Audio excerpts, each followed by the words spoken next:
Right, we're only a few minutes late.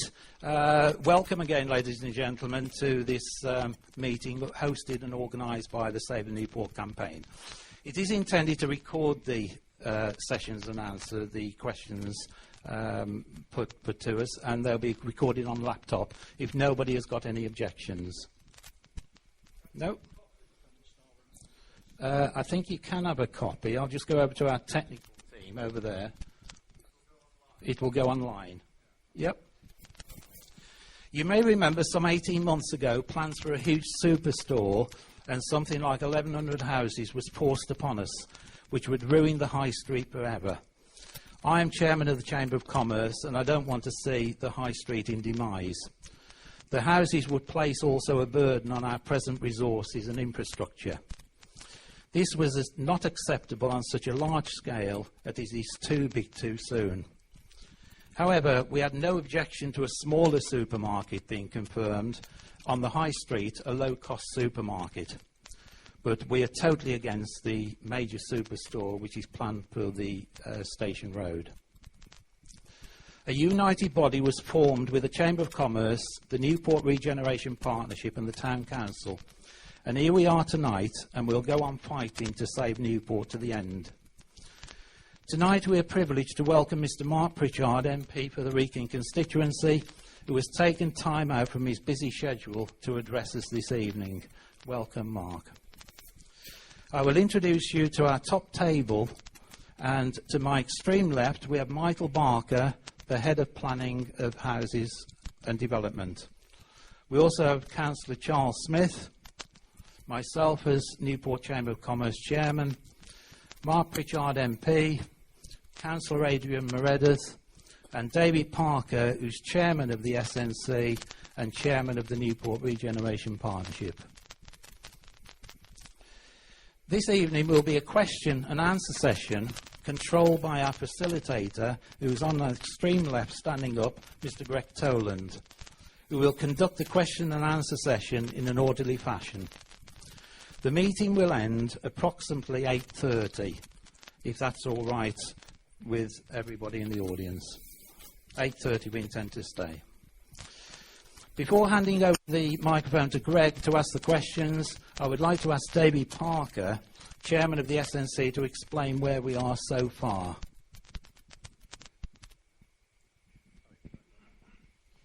Thank you very much, Patrick. 18 months ago, our campaign started out. We were for proportionate, reasonable and sustainable development.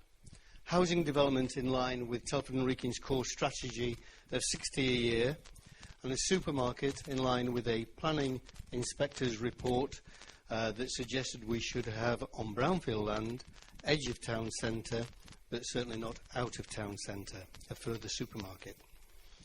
Current status is on supermarkets. Mere Park, Telford and Wrekin are taking the planning inspector who gave them permission to sell supermarket goods from their existing premises to High Court on the 14th of December. On Audley Avenue, Telford and Wrekin are taking the planning inspector who gave permission for a supermarket at Audley Avenue to High Court. That's anticipated to be spring 2013. Mr. Tringham is currently demolishing his premises. On Station Road Superstore, Telford and Wrekin Plans Board reaffirmed their stance last Wednesday to proceed with that development, or to give approval to that development. The Secretary of State has called it in to review it. That review will commence 29th of January and last approximately 2 weeks. It's the first to be called in for a very long time, and certainly the first to be called in since the government introduced the new National Planning Policy Framework. I'll just touch briefly on the Village Green.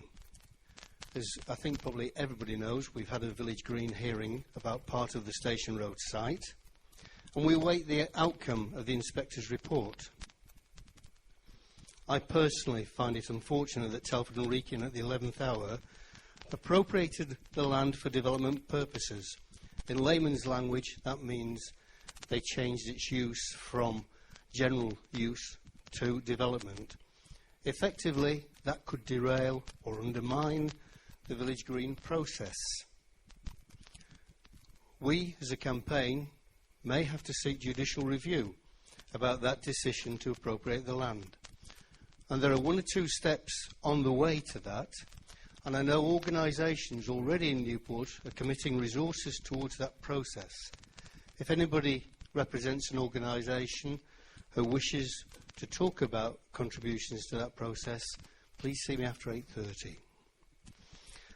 On housing, Telford Wrekin's core strategy, and it's good that they're one of the few authorities with a core strategy, talked about 60 per annum until 2016.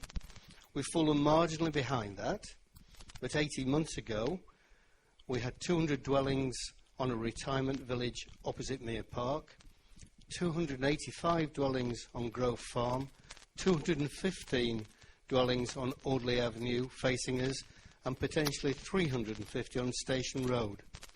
Grove Farm has been approved. The Audley Avenue 215 has been called in by the Secretary of State, but we wait to see whether or not there's an inquiry on that front. On the Station Road proposals, 350, that's yet to be formulated into a planning application. Plus many other. Eric Carter would say, what about Maynard's Croft? What about the concrete batching site, 60 houses there?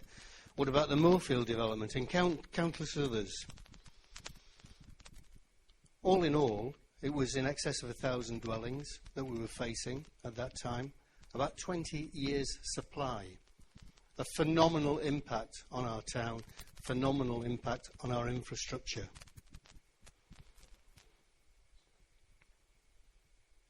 What I can say by way of conclusion for my part, Patrick, is the campaign will continue to fight on Newport's behalf for reasonable, proportionate and sustainable development. Thank you for listening. Thank you, Dave. Okay. I'd like to welcome tonight Mr. Mark Pritchard, as I say, MP for the Wrekin constituency, and he would like to address you.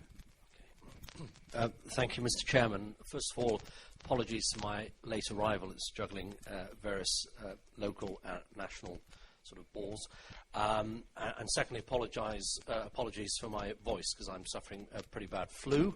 And the reason I have a very red nose is not because it's Christmas, but sadly one of our dogs died. Our miniature schnauzers died this week, and I'll be honest, I've been crying all week. Sorry, it's true. So combine that with my flu, you can see why I've got a red nose. So I'm pretty sleepless nights, but we're getting there, and she's at peace now, so that's great. So apologies for my late arrival. Can I first of all thank everybody in the Save Newport campaign. I think you're doing an absolutely fantastic job. Katie, if she's here, she's doing a great job. Obviously, Pat and David, just everybody. The campaign is absolutely wonderful, and I think it's more power to your elbow. I think it shows Newport at its best when people are coming together to fight for their local communities. So well done to all of you, and of course the councillors, Adrian Meredith and Eric Carter and others as well, and on the town council as well. So thank you for all you do, and thank you for keeping me updated and corresponding with me regularly and our regular phone calls.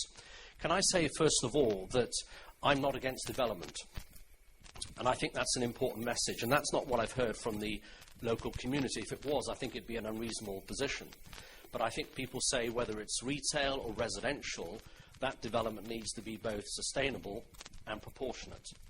And the council's plans, as they currently stand, both on residential and retail, don't fall into that category at all, in my humble view. First of all, on residential, it's absolutely clear that any village or town or city, or even small market town like Newport, needs to evolve over time. And needs to grow. Every house that you live in at some point was built by a developer or an individual. The house I live in was built by somebody. But, you know, in this country, I think we still believe in market towns, certainly in Shropshire, in the evolution of residential development rather than the revolution of residential development. And what we've had here in the current plans is, I think, a revolution. Too many houses too soon, and also in the wrong place. And I'm not against development. I don't think anybody is here in this place, but we want to see development in a sustainable, proportionate way in the right location. And in my view, it is not the right location to have residential development on arable land, on agricultural land, on greenfield land. Let's have it on brownfield land. Let's have it in a sustainable way, even in extremis, and some infill land, but that has to be on a case-by-case basis, but certainly not on arable and greenfield land, and certainly not coming onto the retail on village greens.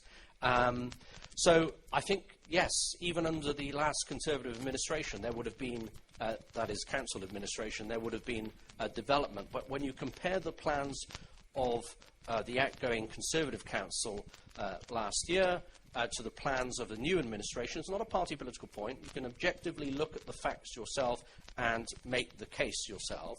There is a huge difference in the numbers, in the locations allocated for residential development. So I'm not against residential development, but I think it needs to be in the right location, sustainable and proportionate. And at the moment, that is not the case. It's too many houses too soon, and I do not support the council's plans as they currently stand. On retail development, every town again needs to shop, and people aren't driven into supermarkets with a great big stick. We make our choices. I get my turkey usually from David Matthews, now retired, but I still get it from David Matthews Butchers. But when I'm in Wellington, I choose to shop in Ken Francis Butchers. If I'm at Brighton, I go to Pat Richards, the Butchers. The butcher now in Shifnal sadly are shut down. But I make those choices to buy my meat in local butchers, but I'll buy lots of other things in Sainsbury's or Asda, and I tend to shop around because I get bored of certain products. So, but that is my choice to go into a supermarket, and we all shop in supermarkets here. And obviously we've got a very good one in Waitrose in the town centre. So I'm not against supermarkets, and I'm certainly not against people having the choice to shop in different supermarkets in any given town. But again, I think the principle of development needs to be one on sustainability, and also making sure that the high street remains viable and vibrant and lively. We have a fantastic high street here. The lights are looking great again this year, and well done to all of those that have been behind the lights, the Chamber of Trade and others, the committee behind that. So well done, and again, the Town Council. So I have to be careful here. I can't say that I think a particular supermarket or a particular developer or landowner should be granted planning permission or have a successful appeal. But what I can say, and I think you can read between the lines, is that if there is a choice between that which is more sustainable than that which is clearly not sustainable, then clearly I choose the former rather than the latter. So, and again, of course, there's the balance with jobs, and some people here will have relatives that might be unemployed or want to change job or want to go and work for a supermarket, and working for a supermarket is a very good job to do these days. The career progression is very good, and they pay well, and they've got very good terms and conditions. But that has to be offset against the impact on the high street. That has to be offset on the wider environmental impact, on the impact on the community as a whole. So I'm not against jobs. I'm not against new prospects for people, but it has to be taken in the round and has to be balanced. And I don't think jobs should be used as a Trojan horse to build on village greens and to build on land which I think is completely unacceptable. Now, to be fair to the council, they have declared, I believe, a pecuniary interest. Obviously, there is a direct correlation between the sale of certain land and coffers going into the council's pockets, and I'm sure that has not gone by the Department of Communities and Local Government or even the courts when it is before the courts. I'll conclude, because I know others want to speak. I'm concerned about Maynard's Croft. I'm concerned about other development that has gone off. I just think that, you know, it's too much too soon. I've used that phrase now 3 times. But also in the design of any new houses, they need to be sustainable. We don't want rabbit hutches going up. I have to say, if you go to Shifnal, which is in my patch as well, if you go outside, go out towards Brighton, they've put up, David Wilson Homes have put up some homes there. Forgive me if you know people that live there. I'm sure they're very nice inside. But I think they could have done a lot better, put it like that, in the design of those houses. And what we need to ensure that when we have, hopefully, a sustainable and proportionate plan, that the design of the house is absolutely right. Design right for people, design with amenities, design with adequate parking, because we don't always walk, and in the countryside, the car is not a luxury, it is a necessity. I know that. I live in a rural village just down the road, and when it snows I need a 4x4, and I don't have one, but I wish it did. But, you know, the fact is that we need our cars in rural Shropshire, a very large county indeed, and also designed for wildlife. Putting a few bird boxes would be good as well. Just throw that in for the mix. So, finally to say that on the Secretary of State, people have asked me, well, can you do this and can you do that? We cannot lobby. The Secretary of State has an important quasi-judicial role. And we know from what was going on with Jeremy Hunt, the Secretary of State for Culture, and the whole Murdoch issue, it has to be very, very much arm's length. So I want to manage expectations on that. I think it's encouraging that the Secretary of State is showing a close interest in Newport. That's a very, very important step and a breakthrough. But how far that goes, we'll have to wait and see. Ultimately, the decision makers for the future of Newport on residential and on retail is the Labour-led Telford and Wrekin Council. And on that thought, I'll sit down, and I hope it produces encouragement rather than fear. But rest assured, I will fight for you all of the way in order that these decisions are right, not wrong, and they're right for the short-term, medium-term, and the long-term future of Newport. This is a special market town, and long may it be the case. Thank you.